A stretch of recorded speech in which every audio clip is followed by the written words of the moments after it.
Hey folks, if you're a fan of Star Wars, or The Mandalorian, or Lucasfilm, or Disney Plus, or if you follow entertainment news, or if you read any of the major news outlets out there, I am sure you have heard about how Disney fired actor Gina Carano. She made some tweets. She made a tweet. She made a series of tweets, but it was the last one that got her. And they dismissed her. She is no longer an employee of Disney. Now, before I read you the tweet, I want to tell you, I thought she did a great job in The Mandalorian. I'm a fan of the show. I thought she brought strength. I thought she brought humor. I thought she brought humanity to the role. I thought as an actor, she did a wonderful job. Now let me read you the tweet. Jews were beaten in the streets, not by Nazi soldiers, but by their neighbors, even by children. Because history is edited, most people today don't realize that to get to where the Nazi soldiers could easily round up thousands of Jews, the government first made their own neighbors hate them simply for being Jews. How is that any different from hating someone for their political views? I feel like I really need to answer that question. I have a choice in my political views, and I have a choice in sharing my political views, and I have a choice in discussing my political views. A Jewish person in 1930s pre-war Nazi Germany has no choice. That's the difference.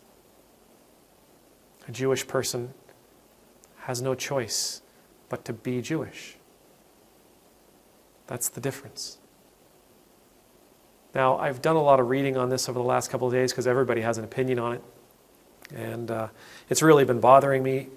I may do something else in the next couple of days because we've been talking about consequences. And I find this to be a really fascinating study of how consequences cascade. But for today, I want to talk about what one person wrote in an article, an opinion piece. What the author said was, among other things, that this statement, this tweet, it wasn't anti-Semitic. She didn't express a hatred for Jews, and she didn't uphold Nazis as righteous. How could it possibly be anti-Semitic? It is anti-Semitic. It's kind of sad that we actually have to have this conversation, but again, I think maybe there's value in it. Because in this statement, in the exploration of why it's anti-Semitic, there's another lesson. And that lesson is real simple. Comparisons are not easily made. The author of that article was right. In this tweet, she doesn't say anything that is overtly hateful about Jewish people. She doesn't say anything that is overtly vile or condemning of Jewish people. But the narrative a statement like this makes, it does. The narrative that a statement like this makes minimizes and diminishes the experience that Jewish people in pre-war Nazi Germany had. It diminishes and minimizes the pain, the grief, the suffering that they had.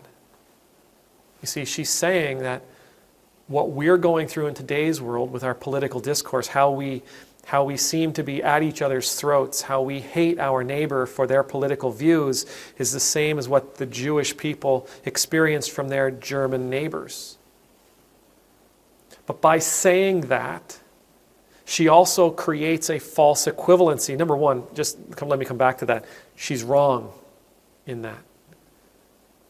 She's absolutely wrong in that.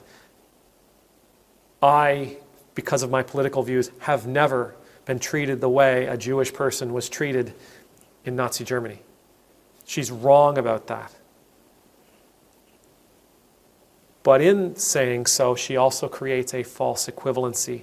Because if we say, we are being treated just like they were being treated, we are also saying they were treated the same way that we are being treated. That the two things are equal. And therefore, for her, she's saying, we're suffering like they did. Others may read it as, they, in pre-war Nazi Germany, suffered as we are today. And we run the risk of saying, well, that's not so bad. I'm not saying you would say that. I would never say that. But some would. When I was a kid growing up in New Brunswick, in about the mid-'80s, there was this guy who always seemed to be on the news. He was an author. He kept writing pamphlets, and I think he even wrote a book. But the premise that he generally followed was that the Holocaust was a hoax. Now, to my understanding, he didn't necessarily say that, that he hated Jewish people, but his work was considered anti-Semitic because by calling it a hoax, it created another narrative. It created another narrative that others may grapple with, grapple with, and use as fuel for their anti-Semitism, as something to justify why they feel the way they do about Jewish people. Statements like Miss Carano's run the risk of doing the same thing. No, she wasn't overtly hateful. She probably doesn't feel as though she has a hatred of Jewish people. In fairness, she probably doesn't. The statement was ill-considered. The comparison was unhelpful and unhealthy. And it's in that comparison that she creates this false equivalency that offers us an alternative, damaging narrative. And that narrative tells us what those people went through in 1930s Nazi Germany, what they went through when they sought asylum in places like Canada and the United States, wasn't so bad. And when that kind of thought, when that kind of comparison enters into the public discourse, when it enters into the public forum for conversation, for discussion,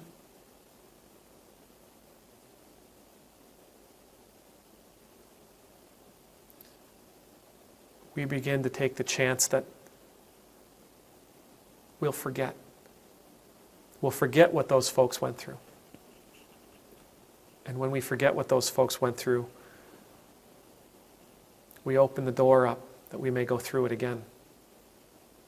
We open the door that we may do it again. That we may inflict that kind of pain and that kind of suffering on another people group. May the Lord bless you. May the Lord keep you. May the Lord's face be made to shine upon you and be gracious to you. May the Lord's countenance be lifted up to you, and may you always know the peace of being in the Lord's presence. And I pray that you and I will never forget, that we will never, intentionally or unintentionally, minimize or diminish the experience of our Jewish brothers and sisters. We will always remember, so that we will never, ever walk that path again. Amen.